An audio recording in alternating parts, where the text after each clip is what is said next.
Well, hello everyone, and welcome to today's webinar. Today we're going to be dealing with the inventory management, specifically the music library portion of that, and the financial module. One piece that we didn't finish in our previous one is our whole fundraising program. So we will be dealing with those specifics in the CutTime program today. My name is Scott McCormick, and I'm going to serve as the moderator for this webinar, which is the last of our Lunch and Learn webinars of the series. I have the pleasure of serving as the Senior Manager of Educational and Business Development at Pepper and for the CutTime project. The CutTime team has been sharing the actual presentation portions of these webinars, and I will introduce you to my colleagues in just a couple of minutes. Before we do that, I want to say we are very excited to have you here with us on this webinar and able to connect with you. We also want to remind you that we are here to help in any way that we can. All of us at CutTime, as well as our parent company, JW Pepper, are committed to serving the needs of our customers as often as we possibly can. So considering the current circumstances that are affecting all of us in the world right now, we thought it would be good to reinstate our CutTime webinar series to do a couple of things. First, it's been a while since we did our last series. It's now been a little over a year since we did our last webinar series, and much has evolved and improved in our CutTime solution. And we wanted to produce a series of webinars. Currently, this series is ending with this sixth one that go into a little bit more depth on how each of the various modules functions and share some best practices that we've learned along the way to help you in your everyday use of the solution. Second, and probably equally as important in this time that we're all kind of social distancing and learning about remote learning, sometimes we all just need a place to come and interact with other humans, and I know that's the case for myself and probably many of my team members. So in some way, we hope that these sessions will not only provide you with the valuable information, but at the end of each webinar, we plan to open question lines up that you can interact with our team members and also potentially with one another to learn and build some community. Just a couple of logistics before we get too far into today's program. Want you to know that we are recording this webinar like we have done with all the previous 5. Those recordings are available on the CutTime.blog web portal. I'll show you that a little bit later, how you can access that. And we will also be sending a recording to each of you who registered for this particular webinar. That should come probably within the next 24 hours to you. We want to encourage you that throughout this presentation to ask questions. So you'll see on your sidebar probably a box that looks similar to this where you can type questions. While your microphones and cameras are muted, you can ask questions at any time. You'll see also a little hand there. I see a little raised hand. At the end of the session, we will unmute some microphones and allow you to ask questions live during the Q&A session. So before I do some introductions, I want to kind of just also share with you, we are, as I said at the very front end of this, we are sharing with you specifics and going on a little bit more depth into the areas for today's program.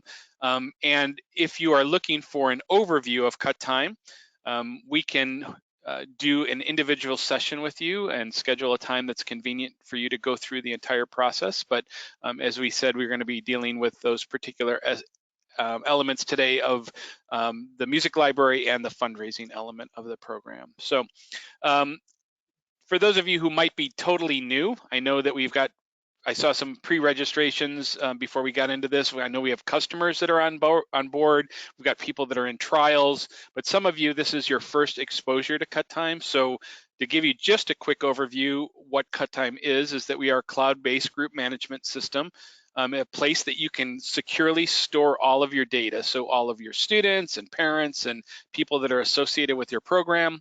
You have the ability to communicate out of the system by text and email. We also have an on-screen news notification section. We did a previous webinar about communications, and I'll show you how you can access that stuff later. We have talked about inventory in one of our previous webinars as well. We did some things on finance. We're going to talk a little bit about the finance area as well as the music library today.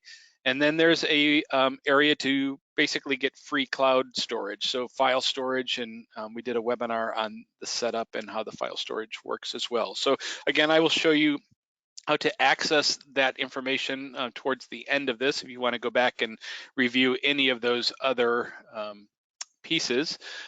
So as we get started, I've already introduced you to myself to you. I'm joined by some incredible team members with me today, and I want to introduce those folks to you. First of all, I've got Megan Murphy, who's one of our consultants. That'll be kind of in the background answering questions throughout the session. Thanks for waving, Megan. Thanks for being with us. And today I want to introduce another of my colleagues who will serve as our main presenter. I'm joined by our consultant, Elizabeth Tozer. And before coming to Pepper, Elizabeth was a teacher in the music classroom, teaching students all the way from kindergarten through college age, and she did that for over 18 years. Her bachelor's degree is in music ed and has 2 masters, one in ethnomusic, I always mess that up, ethnomusicology, and the second in education with a concentration in technology.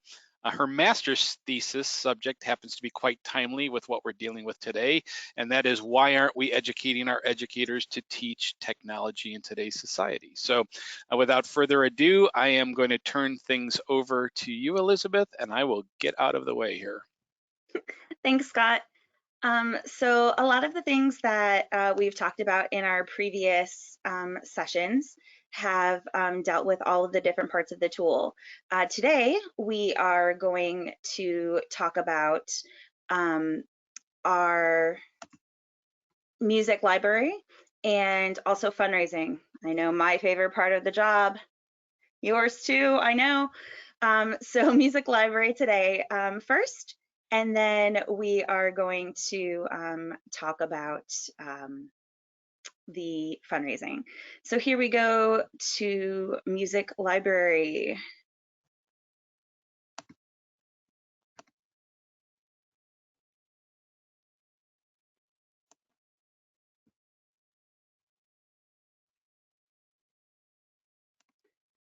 Okay, I think you can see my Cupcake Middle School band here.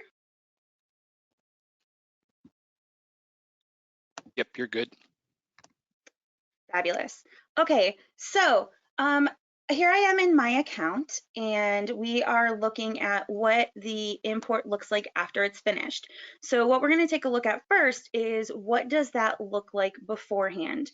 So when you go into your account, just like anything, you can click on the little help button here and click on that. It brings up all of our import data resources here. So here you can click on the template. There's also a facts and questions here. If you bring up the facts and questions, it's going to talk to you about what each of the different sections or the different columns are, as well as tell you that in our template, you cannot add extra columns. So if you have extra things you need to talk about or add or do things with, we need to help you consolidate those into the columns that we already have. If you have a question about that or don't understand or need some help figuring out where to put those, you're more than welcome to give us a call at the 800 number or chat with us in the little bot. We're more than happy to help you with that.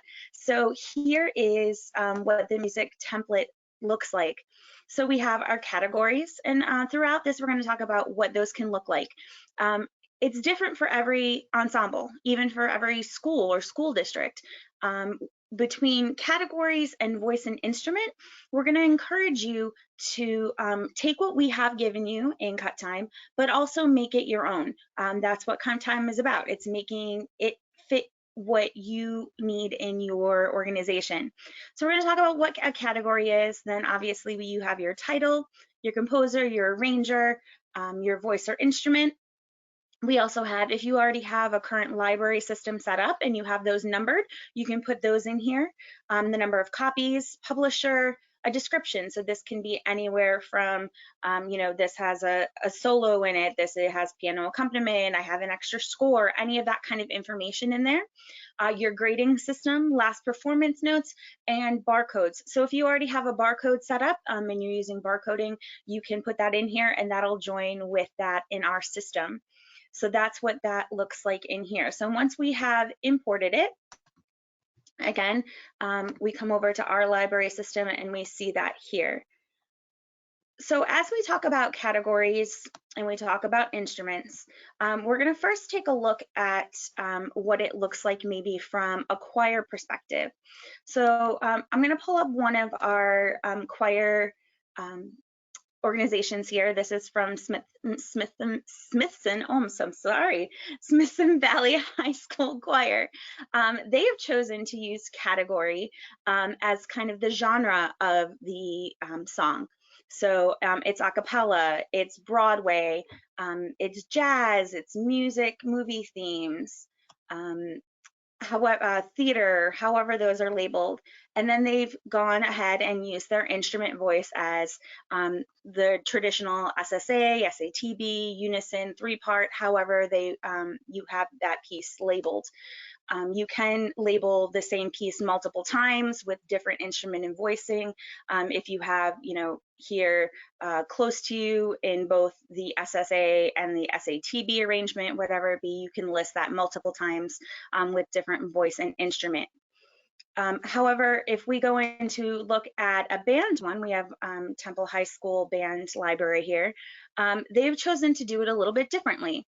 They have chosen to list it as the category being what kind of ensemble would play it. So a chamber piece, a concert band, marching band, jazz band, percussion, or even they've also put their recordings in here. And then they've chose to use their voice instrument as to what specific that would be. So whether it be a solo piece or a march or the concert or ensemble, and then even chose to go farther than that and use the description for even farther in depth. So this is for solo flute, for solo oboe, or however they want to use that here. Again, there is not a right way to do it, but there's a right way for you. And all of these things that we've talked about, if I go in here and click on update into my piece, you can do all of those here in these little aqua buttons. And if you've seen any of our other webinar series, you've seen these aqua buttons throughout CutTime. You can click on here and go through and make CutTime your own. So here I have categories. These are the categories that I have set up in my system. Again, we encourage you, once you've set up your system, to delete everything else in the system that doesn't apply to you. So if this was a new system, I would also have concert choir, orchestra, madrigal, mariachi, but I deleted all those because this is a band account. Also, the same thing goes with voicing and instruments. I chose to use my voice and instruments for the genre. So whether it's a ballad or a bossa nova or shuffle, or if it's a concert festival piece. And again, I deleted everything else in the account that doesn't apply to me so that I'm not confusing myself when I go to search for different things. So when I come back here and I search for a piece, there's 2 different ways that I can search for a piece. I can go and search for a category first. So if I'm searching for a jazz piece and it's a bossa nova, I can search and it's going to pull up here, "You Are the Sunshine of My Life." Or if I choose to, I can use our little search box down here as well. And I can just type in, I'm looking for a bossa nova. And here it also comes up. So there's 2 different ways that you can search for your pieces. You can either choose to go through the large search and break it down more, or you can use the little search button here. One of the really great things that we have offered here is this little blue button that says View on JW Pepper. If you click on this, it's going to open another tab for you here that's going to actually take you to the piece on our JW Pepper website. So here you can listen to the piece, you can look at it, you can reorder if you need an extra score for festival and judging opportunities, you can order the e-print of it if you need it. anything that you need here on your JW Pepper website. And then click right back in and you can update your information.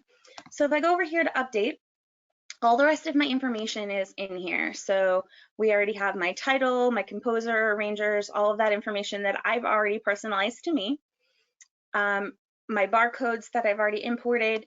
And then down here is where I can add any of my other information. So if I performed this last spring, I can type in here spring of 2018.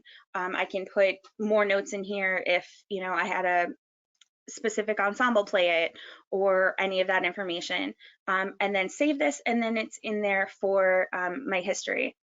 So that's basically what we have in here for music library. You can go in and search and do any of those pieces that you need to. Before we head over to fundraising, however, I am going to pass it back over to Scott, who is going to tell you a little bit more about our music library program. Thanks, Elizabeth. Hey, can you share your screen again and to the search box of the music library and scroll up a bit? Actually, go back one screen. There you go. So we kind of went through this kind of quickly. I just want to also let you know that, so that search piece where Elizabeth was using the example of the bossa nova and where you could search, down there, you can actually search the library based on any of those things. So she was looking at category. If you want to search by title, or you happen to know the composer you're looking for, or arranger, all of those boxes up above are searchable, and as well as the box she's typing in, you can type any of those fields in and it will pull it up. So it's not limited to category or instrument voice. You literally can search on any piece or any field within those things that are stored within the system. The thing that I really wanted to share with you all, and I'm going to touch base on this at the end of the session a little bit more, is that we are about 2.5 years, coming up on 3 years old as a system. And in that time, we have gotten a great amount of input from the users that have been in the system. We realize there are probably some things in the music library as well as other parts of the system that don't necessarily fit exactly as everybody would like them to, but we have listened to that input and we are in the midst of actually redesigning a new system. And so while we've been working on development here in our current system, we are also working on a brand new system, taking a bunch of that input into consideration. So especially with music library, what we've learned is, when you start your CutTime trial or subscription, Elizabeth touched on it, that those categories and sections and voicings are all going to have some pre-populated information in there. And totally, if you want to go back and look at one of the previous webinars, you can see how to customize all of those different fields and make it your own, as she was talking about.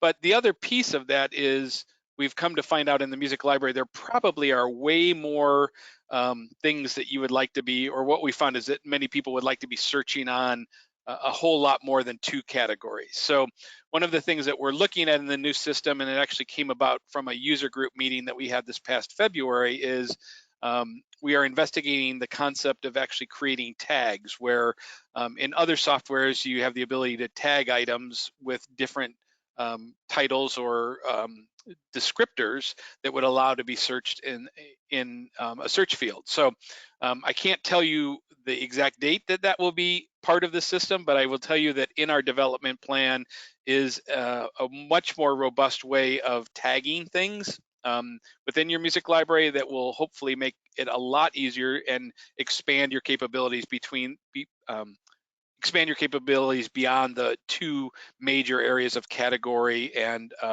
voicings that we have at present. So I just wanted to give you a little bit of insight as to what is to come. We have, as Elizabeth showed a couple of examples out there, we have people who are doing a great job with how they've got things organized. And the other thing I would encourage you is that if you happen to be in a school district where there are multiple programs that are in CutTime, you will want to make sure that you kind of use a similar vernacular, because when we get to the place of being able to share information between buildings where you might want to loan or borrow music across the district, it would be helpful that you had a similar sort of uh, legend or way of sorting your items. So just some encouragement about how you set those things up on the front end.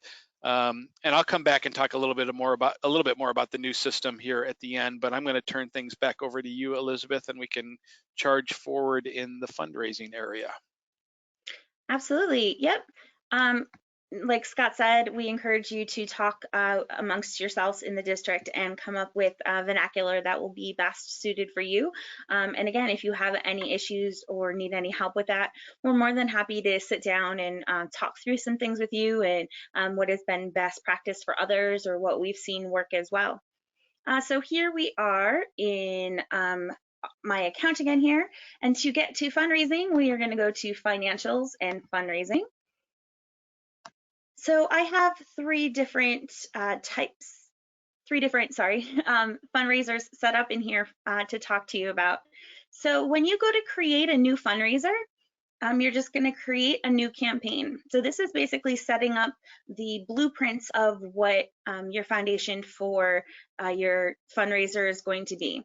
So fundraisers can be set for a specific time period, or we're going to look at one that I have set up for Scripps cards that you can set up for the entire year, or however long you want that to go, and you can continually get those savings out to your students that they've collected. So you just type in the name of the campaign that you want, a description, if you have a brochure or something else that you want them to see, if you're doing a candle fundraiser or some kind of fundraiser that has a brochure, you can upload the PDF here so they have that as well in case they lose it. You indicate your start and your ending dates, as well as the type of fundraiser that you're going to do. So the basic fundraiser here, we're going to start with an example of this might be a car wash. So if we go in here and look at my car wash here, this would be one where we might say, okay, all students are going to earn an equal amount. So everyone came, everyone participated. They're all going to earn $20 for coming in. Our total amount that we brought in was $675. So once we have, I'm gonna back up a step here, sorry. So once we've set that up, we're going to assign to members. Forgot that part. So you can go in here and do that just like any of the other parts of our tool, where you can filter by ensemble or position, grades, however you want, and then you just click add and it adds it over here into this column. And then these would be all of the people that participated in this specific fundraiser. So now that we have our people added, we're going to say, okay, each of these students are going to receive $20 from the total $675 that we did. So if we click in here into earnings, we can see that it has distributed in here $20 to each of our students, and that the department then also receives a portion back. So in this total, the department will receive $355, and the students broken up $20 to each will receive $320 from this. So that is our example of our basic fundraiser where everyone is receiving equal amounts. If we look at our Scripps fundraiser here, it's set up the same way. We go in and we type all of our information in, we assign it to our members. However, here, this one is a basic fundraiser where they're receiving a percentage.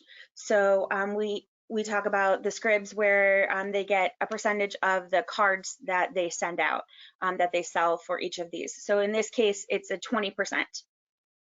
So if I go over to earnings and look at it here, I can say, okay, this is the amount collected for each of the people. They collected $100 and they'll get that 20% of it.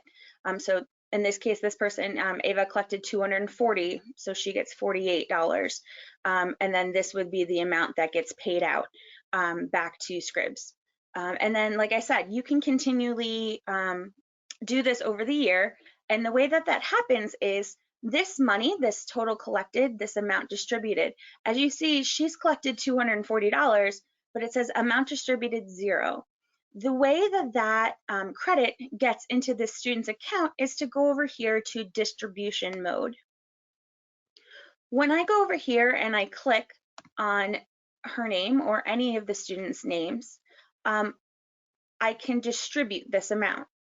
That means I'm taking it from that fundraiser and putting it into their credit side of their ledger, saying this is how much you've earned.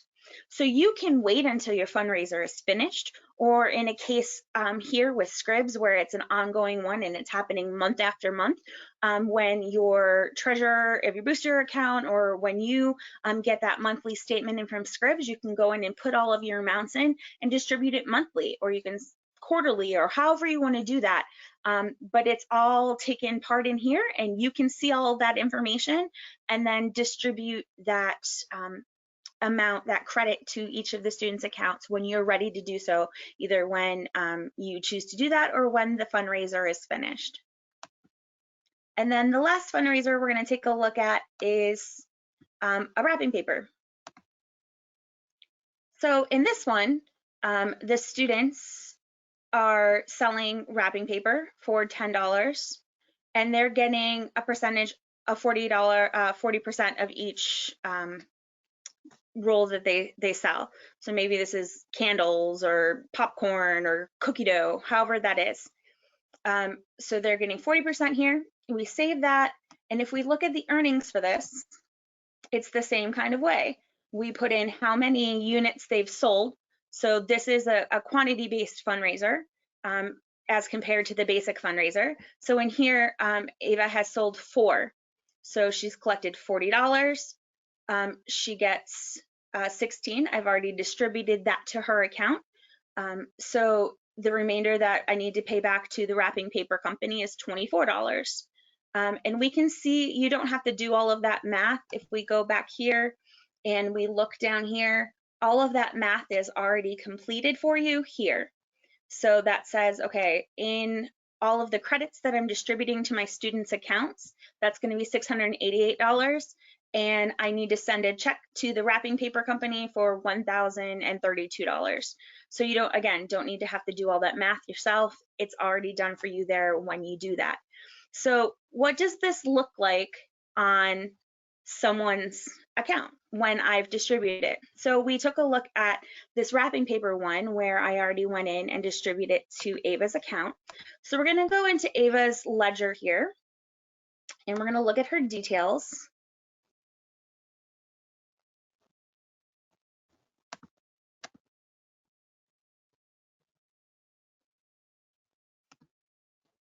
And we're going to go down here to credit details. So this is that miscellaneous credit bucket that all of your fundraising comes to for your members to be able to use. So if I click in here, you'll see back in December, we did a miscellaneous distribution. Maybe that was the rollover from the previous year or from a different system or however that worked. And then here we see funds distributed from wrapping paper. They were added to the account by me. It says who distributed them, so you can keep track of that in case you have multiple admins or boosters in here doing that. It says who actually distributed the funds to the students' accounts, and she received $16 from that. If for some reason you need to go in here and adjust that or delete it, you can do that as well. But like we learned in 2 webinars ago, you can then also go back in and use record payment and use this credit to go in there and make payments on any of your obligations with that as well. So that is our fundraising module. Hey, Elizabeth, before you get rid of your screen, can I have you go back into that fundraiser for a moment, the setup of that wrapping paper one? Awesome.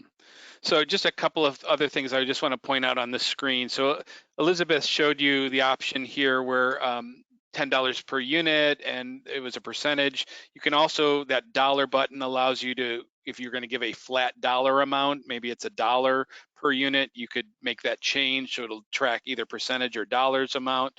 That cost per unit, total cost, while that doesn't factor in to the tables in the next slide, it allows you to keep track of total costs of the fundraiser or the total cost per unit that you're buying. And then the last piece down there, expectations requirement.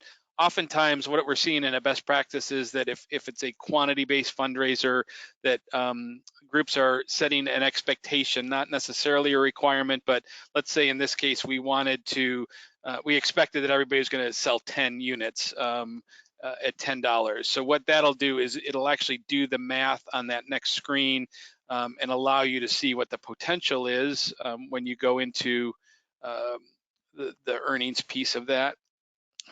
So you'll see quantity expected against quantity sold, and it'll just continue to do that math. And then that add quantity button that she was showing you a minute ago, that you see that blank to the right, add quantity. So let's say Eva comes back and she sold 6 more units. So at any time you can go and put those, and it'll continue to up that math and change those amounts as you go through that. And you can always distribute it at a later time as well. The other thing I wanted to point out is the communications tool. So go back to that fundraising, the fundraiser itself.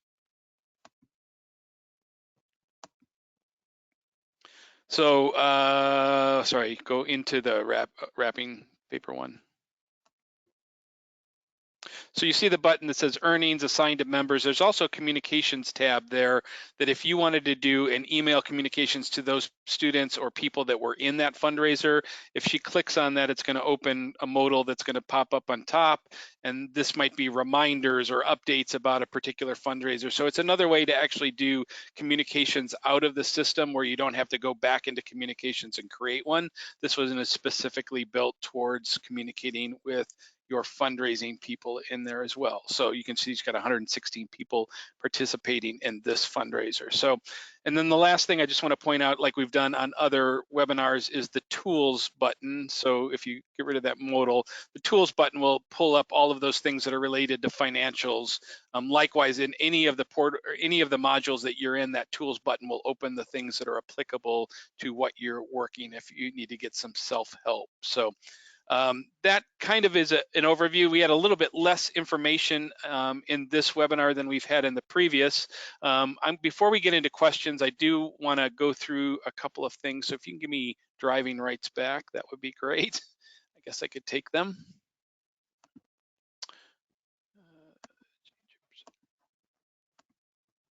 Perfect, thank you. So now I just need to share my screen, and then you guys will be in good shape of knowing what I'm talking about. Okay, so before I get into before we get to the questions, I do want to show you a couple of things. As I said between the fundraiser and the previous section, we're conducting these webinars really to go into like the immediate assistance of what users and potential customers or users are going through in our current solution. As I said, that we are going to be introducing new features here and upgrades to our current platform, but for the last number of months, we've also been in the midst of some major upgrades to our entire CutTime solution. And then we've found ourselves, like you, in the midst of this pandemic, and things have slowed a little bit more than we had hoped they would at this point. Our hope is to be able to start showing some of that new development in the CutTime program very shortly, and to be able to launch a beta version probably within the next few months. Some of the areas that we've touched on today, as I've already touched on, are being addressed in the new system, and we feel like those upgrades are going to meet with some great satisfaction from our users. So I want to now show you, I am opened on my portal here to the on your screen. You're seeing CutTime.blog. This is our blog where information about our webinars. So we've referred to this a couple of times, but if you open this, you're going to see a link to all of the recordings of the various webinars that we've conducted throughout April, and you can watch those recordings.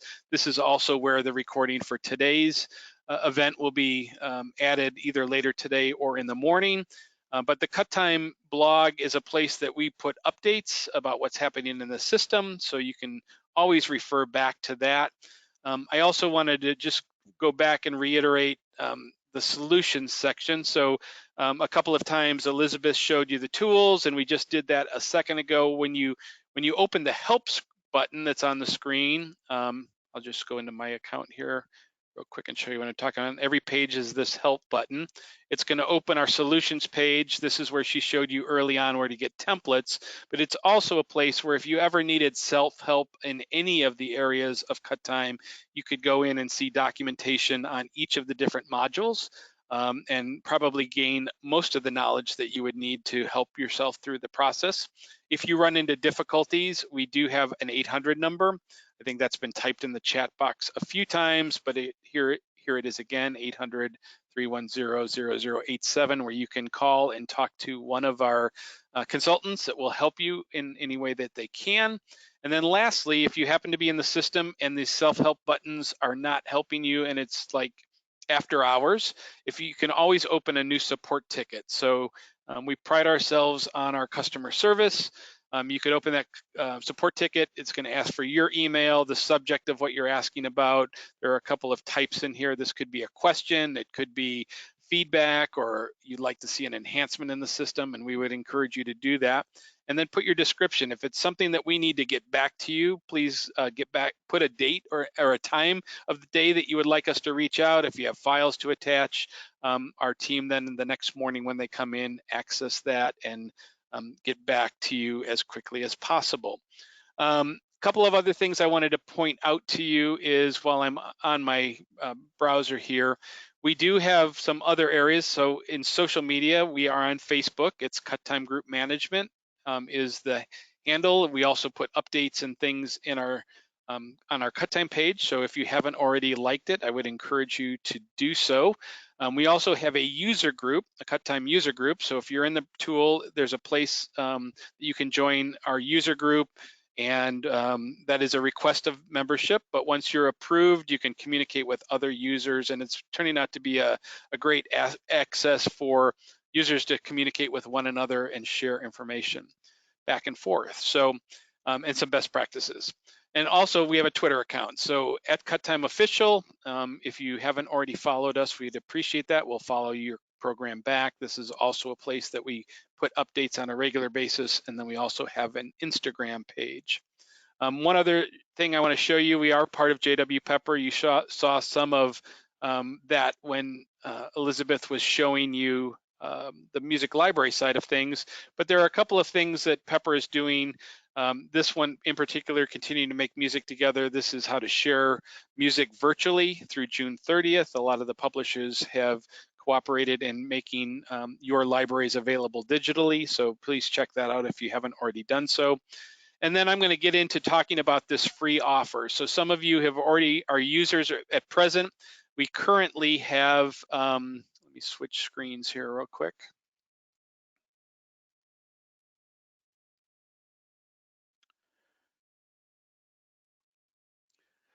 So a couple closing thoughts before we get to questions. We currently have that offer out there, which is we're offering CutTime free through June 30th. So if you're not already a user or in a trial, you can access that from the Pepper site or on our CutTime site. You just start a trial. So please consider doing that. And then our team is ready to assist getting your data into that trial or that subscription. So you can schedule a one-on-one demo. They'll go through any specifics of the areas that we haven't covered in this webinar or any specific questions that you have. And then we've already kind of touched on engaging with us via social media as well. So I am going to bring our team back in and answer any questions that have come up through there. This is also a time that if you want to raise your hand and we can consider unmuting you and answering questions, we'd be happy to do that. So Megan, anything in there that we can address at this point? You're not unmuted at this point. Oh, can you hear me now? Yep, we're good now.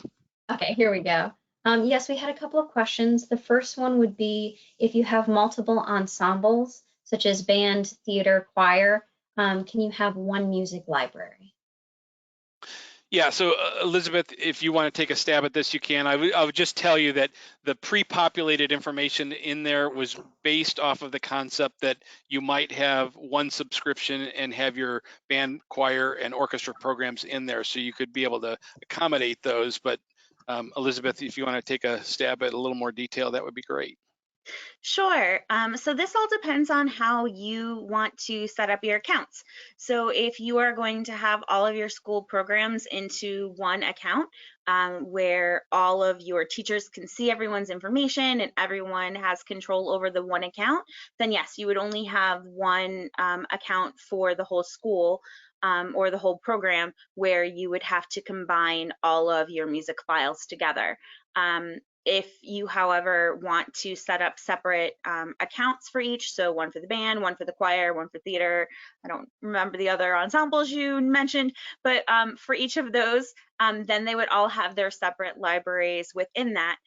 We can then also set up someone to be the district administrator who can go in between each of the accounts and has access to all of those and can see between each of the schools. We do have the ability if someone works between multiple schools to help you out with that and give you a toggle to be able to easily move between schools as well. So if you have multiple accounts, we can help you out with that as well.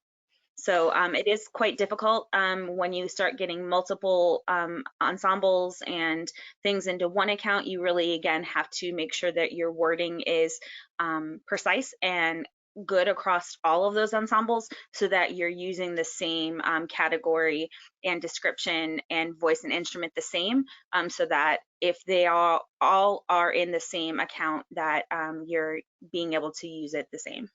Yeah, specifically, I mean, one of the things that you'll have to look at, so let's just assume that you're a subscriber and your band, orchestra, and choir are all using the same subscription. In the case where we were talking about categories and instrument or voicing, you'll probably want to use that category area to separate things out. So band as a category, chorus as a category, orchestra as a category. It is going to limit your ability to have a little bit more breadth in what you can do to separate it, but it is possible. That probably in the new system will be much easier to use in that way, but currently it's going to limit you a little bit in how you manage your music library specifically. Awesome. And then another question was, are my students able to see fundraising funds before it is distributed? Elizabeth, you want to That take was a me. stab there? No, the only people that are able to see funds before they're distributed are administrators or partial admins that have access to the financial part of the account. So you can assign people for partial administrative access, but only people with admin access to the financial part of the tool will have access to see funds before they're distributed. Yeah, that distributions mode is really the key to accessing that, and then it does show up on both the student and the parent's view of the student once that distribution button has happened. And really, we've built that in so it's kind of the directors or whoever the administrator's choices of how you're managing that fundraising. Some people do distributions weekly. Some people will do a distribution at the end of the fundraiser. Again, your kind of choice of how you want to manage it, but rather than having it there, that is the key that sends those dollars over into the students' accounts. And then another question was, can you add a new item into the music library after you've already uploaded the template? Yes. Yep. I'm sorry I didn't show that. But yes, there is in all of the sections, there is an add button where you can individually add individual titles into your library or any of the other sections or modules within CutTime. Do you want to pull that up? I'm going to give you rights or turn it back over here if you want to pull that up on your screen real quick. I can.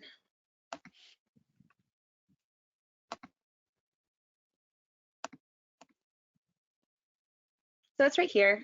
It's show my screen. Hello. There we go. So it's right here. It's this add item button. So you would just click on that, and then it's just going through and adding all of that information that we saw when we clicked on that individual title. So you would just type all of that information in here and save it, and then it would be part of your library again. We do encourage you, if you're doing large purchases, you can do a second upload if you need to. If you're doing large amounts of titles, so you don't have to type in 15, 16, 20 titles a year, you can do another upload if needed. Yeah, but this is actually a great example. I actually just visited a school before everything locked down back in late February, where I was actually doing some training, and the school I was in had a very large stack of their music library just sitting in a pile that they had not put in anything. So one of the things in the system that is unique, we've talked about in a previous webinar, is that the permissions aspect of the system is that you literally on the music library side could give a student leader or a parent volunteer or something along that lines rights to be able to manage your music library. So Elizabeth's showing that right now. You could turn on music library there. So in the case of that school I visited, which doesn't have anything, that individual, if they have, give the student a stack of music and say, here are the fields that you want them to enter, they can do that on at their leisure. So feel free to use others that you can, whether those are student volunteers or parent volunteers that can help you with that. But that's a great example of how you can give permissions to just the music library and get assistance that way. Get those Tri-M hours out. Exactly. And then the last question was, how long does it typically take for an import to be entered into the music library?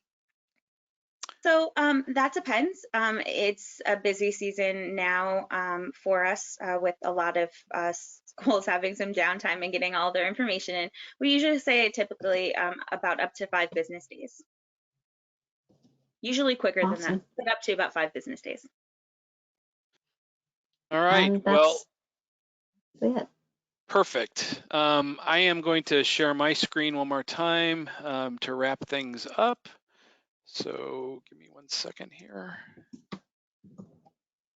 All right. So we've gone through the questions section of this, and I just at this point, again, want to say thank you to each of you for joining us and taking time out of your day. Please look for our blog and upcoming newsletter information that would be coming out to get updates on our system. Again, look at those social media places that you can connect with us on the latest developments. And then again, if you want to schedule a demo with any of our team members, that information has been typed into the chat box. You can always send us an email at support@cuttime.net or give our 800 number a call. While we are working remotely, we do answer the 800 number. If you get a voicemail, it means that all of the agents and consultants are tied up, but they will take a message and get back to you as quickly as possible. So I hope that these webinars have been helpful to you. Again, access the full range of those on the CutTime blog. And until next time we're together, we just wish you the best and thank you again for joining us. Have a great day.